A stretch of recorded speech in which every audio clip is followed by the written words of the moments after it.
Sidhu Jonnalagadda DJ Tillu square లాంటి super hit సినిమాలతో పెద్ద విజయాలు అందుకున్నారు. ఈ రెండు సినిమాలు నిర్మాతలకు భారీ లాభాలు తెచ్చిపెట్టాయి. అయితే ఆయన తాజా సినిమా జాక్ గురువారం విడుదలై నిరాశాజనక స్పందనను పొందింది. ఈ సినిమా థియేట్రికల్ హక్కులను అడ్వాన్స్ బేసిస్పై రీఫండబుల్ షరతులతో అమ్మారు. సిద్ధూ జొన్నలగడ్డ తన పారితోషికంలో భాగంగా నిజాం ఏరియా హక్కులను తీసుకున్నారు. ఈ సినిమా భారీ ఫెయిల్యూర్ అయింది. నిజాంలో సినిమా 1 కోటి రూపాయలు కూడా వసూలు చేయలేకపోయింది. దీంతో నిజాం డిస్ట్రిబ్యూటర్ తన ఇచ్చిన అడ్వాన్స్ తిరిగే కోరుతున్నాడు. నిజాంలో మాత్రమే నిర్మాత, సిద్ధూ కలిపి 7 కోట్ల రూపాయలు రీఫండ్ చేయాల్సిన పరిస్థితి ఏర్పడింది. ఆంధ్ర మరియు సీడెడ్ ప్రాంతాల డిస్ట్రిబ్యూటర్లు కూడా నిర్మాత బెవిఎస్ఎన్ ప్రసాద్పై ఒత్తిడి పెడుతున్నారు.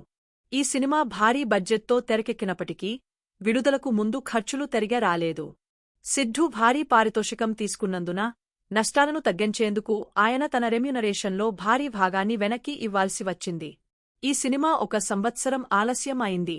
సిద్ధూ మరియు నిర్మాత మధ్య ఆర్థిక విషయాలపై విభేదాలు తలెత్తగా తరువాత డైరెక్టర్ బొమ్మరిల్లు భాస్కర్తో కూడా క్రియేటివ్ డిఫరెన్సులు ఏర్పడ్డాయి.